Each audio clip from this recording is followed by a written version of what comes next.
जय हिंद प्यारे विद्यार्थियों, कैसे हैं आप लोग? आशा करते हैं जैसे भी होंगे अच्छे होंगे। इसके पहले वाले क्लास में ध्यान रखना, हम लोग प्रश्नावली 1.1 के ऊपर चर्चा कर लिए थे। उसके एक एक क्वेश्चन को पूरा बेहतरीन तरीके से लगा लिए थे।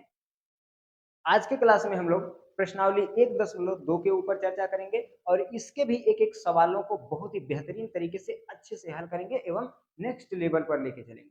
ठीक है, और ध्यान रखना ये जो तरीका है ये बहुत ही कारगर तरीका है और बहुत ही बेहतरीन तरीका, बहुत अच्छे से काम करने वाला है।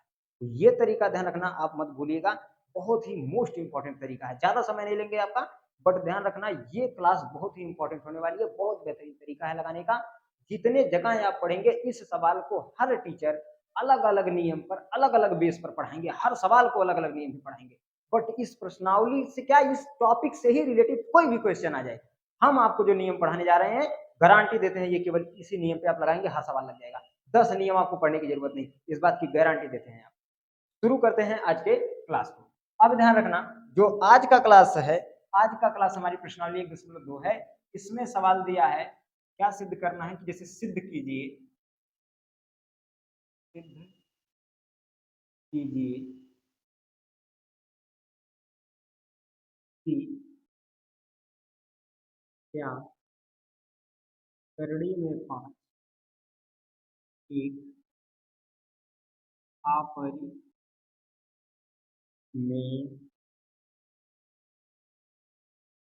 संख्या है। हमें यही सिद्ध करना है कि क्या करड़ी में 5 एक अपरिमेय संख्या है। देखिए, सिद्ध करने का प्रयास करते हैं। देखो, अगर कोई इंसान चोर है, जब तक ये नहीं साबित हो जाता कि वो इंसान भाई साहब चोर है, तब तक हम उसको चोर नहीं कह सकते। तो जब तक ये नहीं सिद्ध हो जाता कि करड़ी में 5 एक अपरिमेय संख्या है, तब तक तो हम उसको अपरिमेय नहीं कह सकते। तो इस हिसाब से हम लोग पहले मान लेंगे, जब हल करेंगे तो हम लोग पहले इसको मान लेंगे, पहले इसको मान लेंगे, माना करड़ी में 5 एक क्या है, परिमेय संख्या है। अगर करड़ी में 5 एक परिमेय संख्या है तो इस हिसाब से ध्यान रखना, जो करड़ी में 5 है वो ध्यान रखना बराबर होगा किसके, बराबर होगा P बटा Q के। और याद रखिएगा, जहां Q बराबर नॉट इक्वल टू 0 होगा। अब बात करते हैं इसके ऊपर। Q इधर भाग है, इधर आके क्या हो जाएगा, गुणा हो जाएगा। तो हम लिख सकते हैं कि Q गुणे करड़ी में 5 बराबर P। देखो ध्यान से,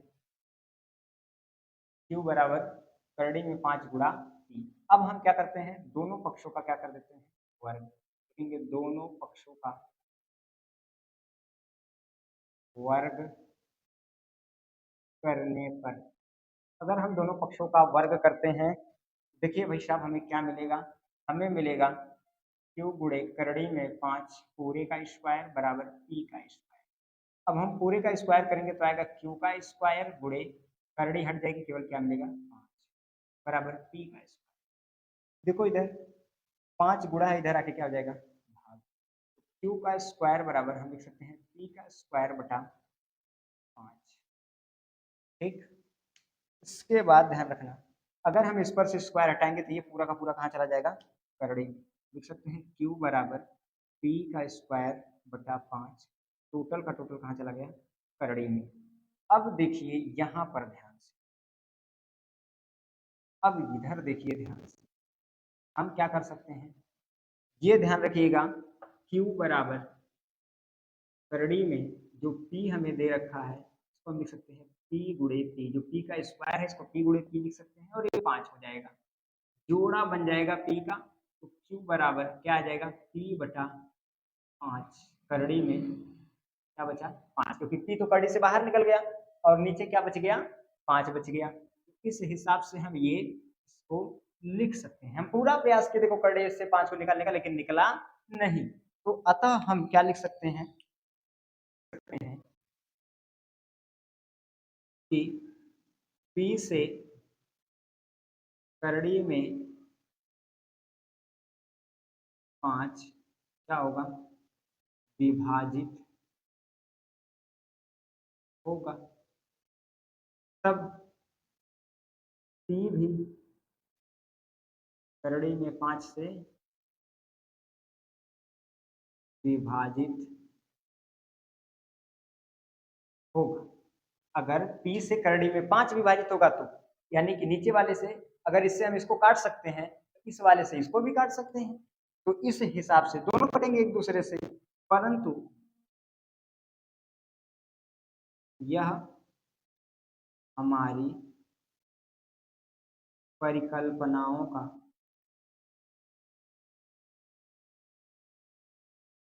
विरोध करती है, इसलिए ध्यान रखिएगा, इसलिए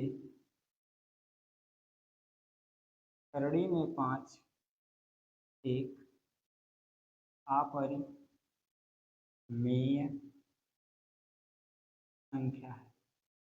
ये देखो सिद्ध हो गया, एकदम बेहतरीन तरीका। इस तरीके पे आप किसी भी सवाल को लगाएंगे ना, ये एकदम मस्त मक्खन की तरह लगेगा और सवाल आपको कहीं डाउट नहीं होने देगा, ये गारंटी है हमारी, भाई साहब ध्यान रखिएगा। तुम इस नियम को लगाइए, हर सवाल पे लगेगा, ठीक है। तो इस सवाल का स्क्रीनशॉट लेना है तो ले लीजिए, फिर हम लोग अगले सवाल को देखते हैं। अब ध्यान दीजिएगा, हमारा अगला सवाल क्या है। हम अगले सवाल को ले लेते हैं कि सिद्ध कीजिए कि 2 करड़ी में 7 एक क्या है, अपरिमेय संख्या है। ठीक है, चेक करते हैं। जब तक साबित नहीं हो जाता तब तक हम इसको क्या मान लेंगे कि 2 करड़ी में 7 एक क्या है, परिमेय संख्या है। और अगर 2 करड़ी में 7 एक परिमेय संख्या है तो ये बराबर होगा, जो 2 करड़ी में 7 है ये बराबर होगा p बटा q के।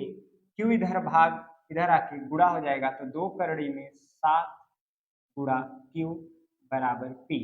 हम अब क्या करेंगे, दोनों पक्षों का वर्ग कर देते हैं। लिखेंगे दोनों पक्षों का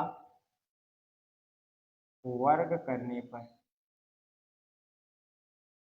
एकदम मस्त सवाल है। देखो दोनों पक्षों का हम जैसे ही क्या करेंगे, वर्ग करेंगे, हमें क्या मिलेगा, 2 करड़ी में 7 गुणे q पूरे का स्क्वायर बराबर p का स्क्वायर। स्क्वायर करते ही करड़ी हट जाएगी, ये बाहर वाला हो जाएगा 4 गुणे करड़ी हट जाएगी, क्या आ जाएगा 7 और गुणे आ जाएगा q के स्क्वायर बराबर p का स्क्वायर। ये हो जाएगा 7 चौक 28 गुणे q का स्क्वायर बराबर p का स्क्वायर। ये 28 गुणा इधर जाके भाग हो जाएगा, तो q का स्क्वायर बराबर p का स्क्वायर बटा 28। अब देखो इस पे से स्क्वायर हटाएंगे तो पूरा का पूरा ये वैल्यू कहाँ चली जाएगी, करड़ी के अंदर, पूरी की पूरी वैल्यू चली जाएगी करड़ी के अंदर। तो q का स्क्वायर बराबर आएगा p का स्क्वायर, q पर से स्क्वायर हटा देंगे आ जाएगा इसका स्क्वायर और पूरा का पूरा कहाँ चला जाएगा, करड़ी। तो q बराबर, देखो ध्यान से, हम इसको लिख सकते हैं p गुणा p, 28 को लिख सकते हैं 2 गुणा 2 गुणा 7 लिख सकते हैं। देखो ध्यान से, p का एक जोड़ा बन गया, 2 का एक जोड़ा बन गया, क्या लिख सकते हैं, q बराबर p निकल गया करड़ी से बाहर और यहाँ पे आ गया 2 करड़ी में 7। कोई दिक्कत, तो इस हिसाब से हम लिख सकते हैं कि यह हमारी परिकल्पनाओं का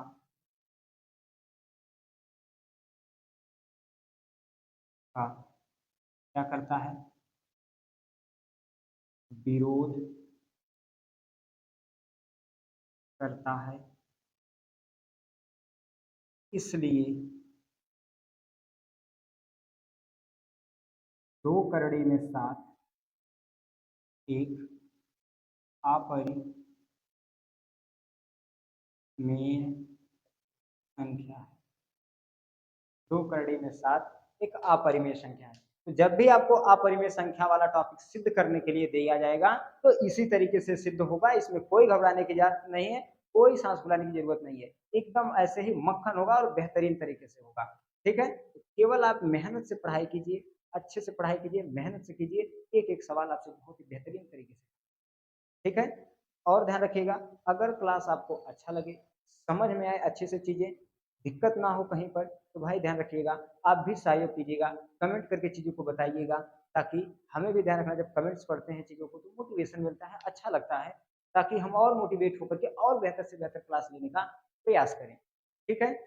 आशा करते हैं आज की क्लास में जितनी भी चीज़ें समझाई होंगी आपको अच्छे से समझ में आई होंगी। मिलेंगे नेक्स्ट वीडियो में। जय हिंद।